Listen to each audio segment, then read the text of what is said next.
बात करेंगे periodic table में आयनाइजेशन एंथैल्पी के बारे में। यहाँ जैसे कि मैंने ग्राफ बना दिया है आयनाइजेशन एंथैल्पी को लेकर।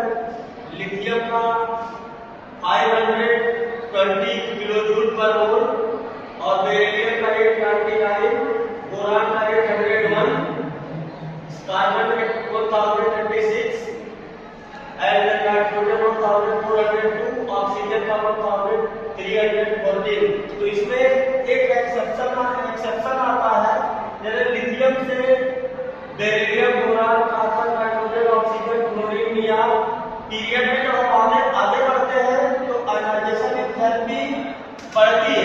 लेकिन एक्सेप्शन यहाँ ये आ जाता है, बेरिलियम के आगे क्या है, बोरान, लेकिन बेरिलियम की आयनाइजेशन एंथैल्पी बोरान से ज्यादा है। दूसरा एक्सेप्शन है, नाइट्रोजन की आयनाइजेशन एंथैल्पी ऑक्सीजन से ज्यादा है। ऐसा क्यों है?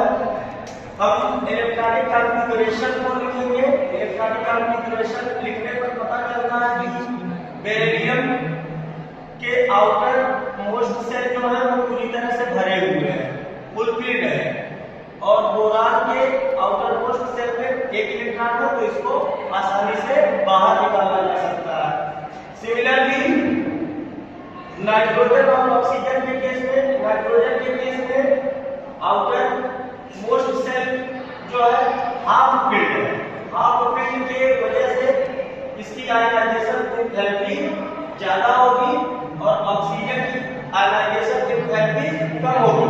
ये भी नहीं है कि इसकी आयनाइजेशन एंथैल्पी इतनी ज्यादा होगी कि नियान के आगे चला जाएगा। ये जस्ट ऑक्सीजन से ज्यादा हो गया है, जैसे कि मैंने यहाँ ग्राफ में दिखाया है। बेरिलियम का आयनाइजेशन एंथैल्पी 899 किलोजूल पर मोल है और बोरान का आयनाइजेशन एंथैल्पी 801 किलोजूल पर मोल है। इसी तरह से नाइट्रोजन और ऑक्सीजन के केस में भी एक्सेप्शन